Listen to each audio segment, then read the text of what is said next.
Good morning, ladies and gents. It's Nick off from the PS. Thanks for very much again for coming back to my channel. I really do appreciate you logging on here to listen to what I have to say. Just a really short and sweet one for you today. You've probably noticed there's all kinds of fear mongering out there. Everyone's panicking. Everyone's scared to death. There's people saying Bitcoin's going to drop down to $40,000, and everybody's running for the hills and covering again. And I couldn't give a shite, excuse the language, couldn't give a monkeys. Plain and simple, it doesn't matter to me, it doesn't bother me in any way or form. And what today's video is about is to find out why it doesn't bother me and it does bother you. And the answer is really, really simple. Ordinarily with these things, the answer is the most similar, or the most simple, if you like. It's the most similar to what it's been in the past. It's the most similar across the board, whether you're a billionaire or someone who saves his spare $10 every month. There is a reason why I wake up in the morning, see that the crypto is down and don't care, and other people wake up and it's like a knife to the stomach and they feel like the world is about to end. Before we get into all that, as you know, I am a financial advisor. I'm absolutely not your financial advisor, though, so anything I say or do today should not be taken as financial advice. It's just a guy sharing my opinion on the internet. With that said, though, I am going to apply some financial advisory techniques today because it's something we've done for a long, long time that is used to establish how much people should and shouldn't be saving. And one of the big benefits of an approach like that is people don't wake up, see that markets are down, and feel like they've just been kicked in the guts because they understand the concept, they know what's happening, and they know that they can afford to ride this storm out. Markets go up and down, guys. They always have, they always will. Yes, the crypto market is like traditional markets on steroids. If a normal market would go down 5%, crypto could go down 50. If a normal market would go up 5%, crypto markets could go up 250. That's why we like it. But in the same respect, that's why people wake up to these gut-wrenching moments and think, oh my God, I put too much money in, I can't afford it. It's gone down, I might need that money sometime soon. And that's where the problem lies, guys. Never ever put yourself in a position where you may need to withdraw some of this money, even if it's down, because that's when you wake up hoping and praying that markets have moved. That's when you sit there hoping and praying that markets will go up. And that's not a nice way of life for anyone. Yes, we all want the rewards. We all want to wake up that one day when the switch has been flipped and we go, wow, I went to bed last night, a normal human being. I woke up today an incredibly wealthy one. That's what we all want, and that's why we're in this space. But the simple fact of the matter is sometimes it's not worth it. You may get to 15 years from now, you wake up and you think, wow, thank God I'm finally a multimillionaire. But hey, my children never had a vacation for the last 15 years. My kids never went to a good school. I did wrong by my family in the hope of getting this right.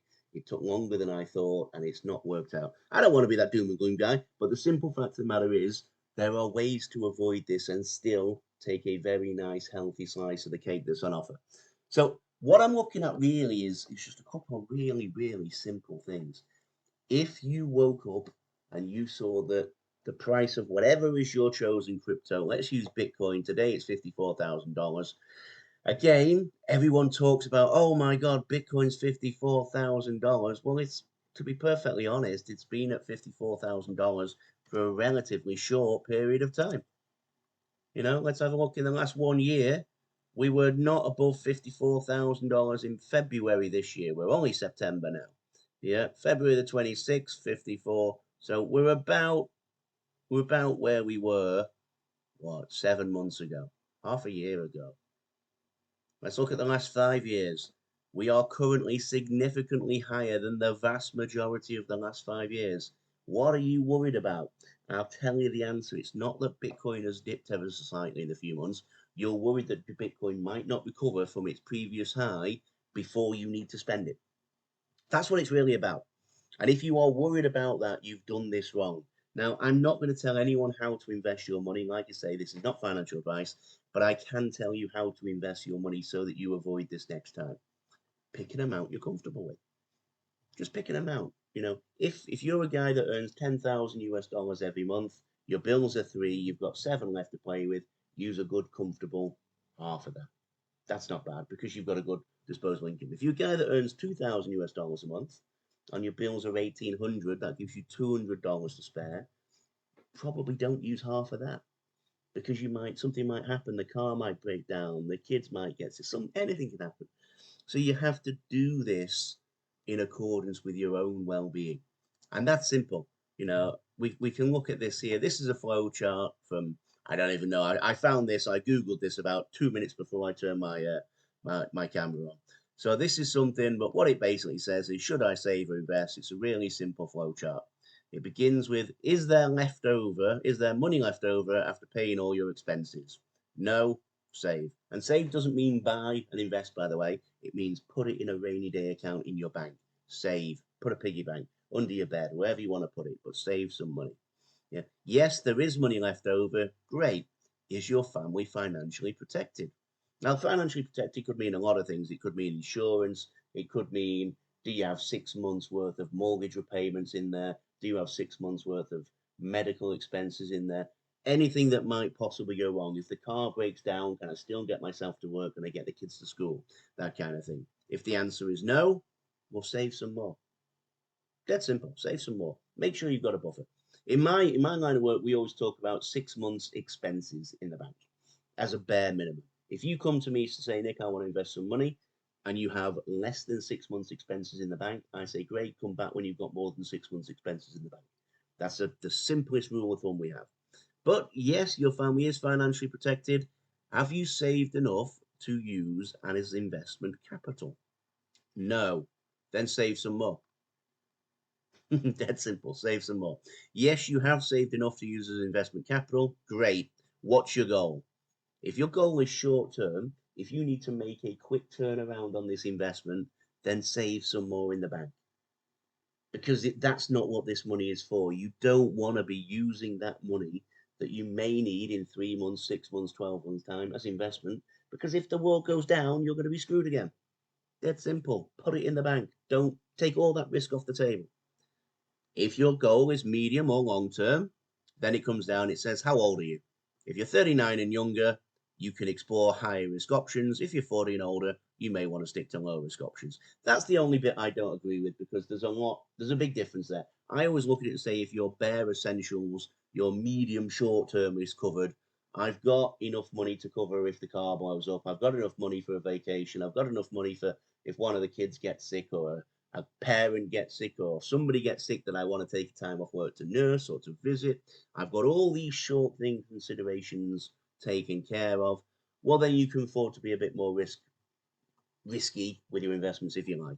That's completely up to you, to be honest. But both of these now, we're in a very strange period with crypto. If you ask me from a traditional financial advisory point of view, is crypto a risky form of investment? Yep, it's the highest risk you can get. That's what all the stats say. It's volatile, but do I think it's more likely to go up in the next 3 or 4 years than, let's say, a stock on the S&P 500? Nvidia, for example, probably is more likely to go up, which would make me think it's less risky. So there's a lot of considerations in there. I don't like this 39 and 40 rule. There can be a 45-year-old guy with no kids, never intends to have any, already got his retirement taken care of. There can be a 60-year-old guy who should have a new baby, or lady, or whatever you want to look at it. There's 1,000 rules why just that age thing shouldn't be applicable. But in the same respect, the concept is right. You want to look at what you have. You want to make sure you've got the bare essentials covered, so that when you wake up in the morning and you go, oh my God, XRP is 52 cents this morning. It was 65 last week. I can't afford to do what I want to do with life now. I needed that to hit 75 cents in the next 3 months so that I could pay my new car, so I could pay my mortgage, so I could take a vacation. That's not where we want to be, guys. That's why people wake up feeling dreadful about these markets. That's why it's about having too much skin in the game. Now, should you have too little skin in the game? No, definitely not. You definitely ought to have enough that you feel a little pinch and you think, I want this to go up, not down. You want to have enough in there that when this thing goes berserk, you can go, thank God for that. I've achieved my goal. I've done what I wanted to do with this investment. It's now vastly improved my life. Now, that might not mean $10 million in the bank. That might mean I paid off my car finance and I'm $300 a month better off now. It might mean I've paid off my mortgage and I'm $1,000 better off now.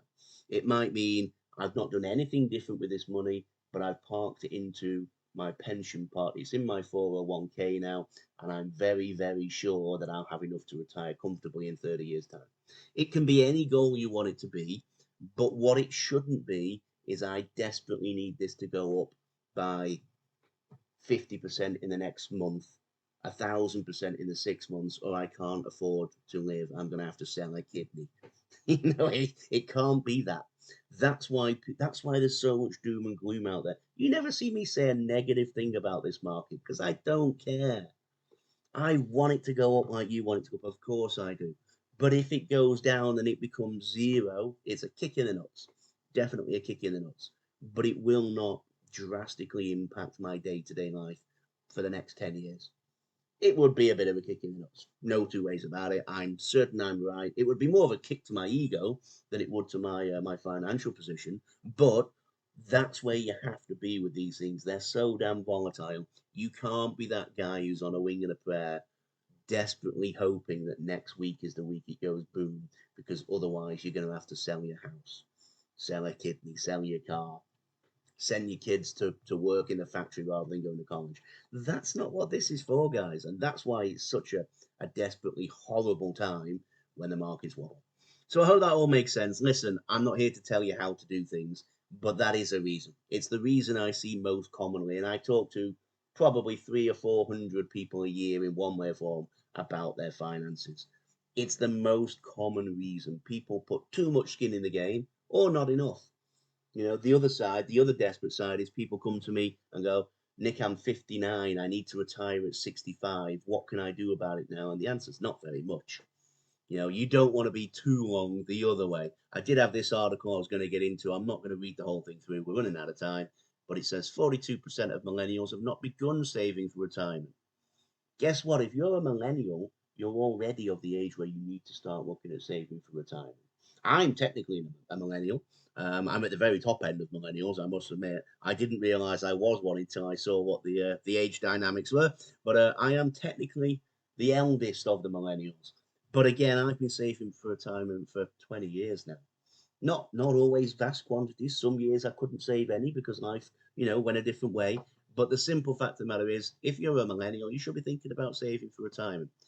That's the two reasons these things happen, where people wake up with gut wrenching, horrible feelings when they look at their lives. They go, "Oh my God, I've got too much skin in the game, and it's gone down 50%, and now I can't afford to eat." Or they go, "Oh my God, I'm 60 years old. I need to retire in 5 years, and if I save everything I can afford today, it won't leave me with enough to eat." That's what it's about. Guys, I don't need to say any more. Listen, if you like what I said just then, please do punch that like button. I really do appreciate it. As you all know by now, the way Google works, it really does help me out with promoting the video via the algorithms and things like that. So if you could do that for me, that's greatly appreciated. In the meantime, guys, this little dip in the markets, it won't last for long. If you are someone with too much skin in the game, then learn a lesson for next time. I believe between now and when this market picks up is not going to be any more than 12 months. Yeah, I don't mean from this point, I mean up to all-time highs, 12 months. So I think you're in a position where you can afford to ride this one out, bolt down the hatches and ride it out, but make sure you don't make the same mistake next time. Take some profits, live a little, enjoy it. Enjoy it, especially if you've been living like a pauper for the last 3 years, waiting for this market to reward you. Take a reward. Take a reward. In the meantime, guys, I hope that made sense. I really do appreciate you all for being here, hearing what I've got to say. As ever, please do like, share, subscribe, and drop me some comments if you agree, disagree, or you have any questions. In the meantime, have a great week. I'll speak to you all soon. Thanks again, Nick.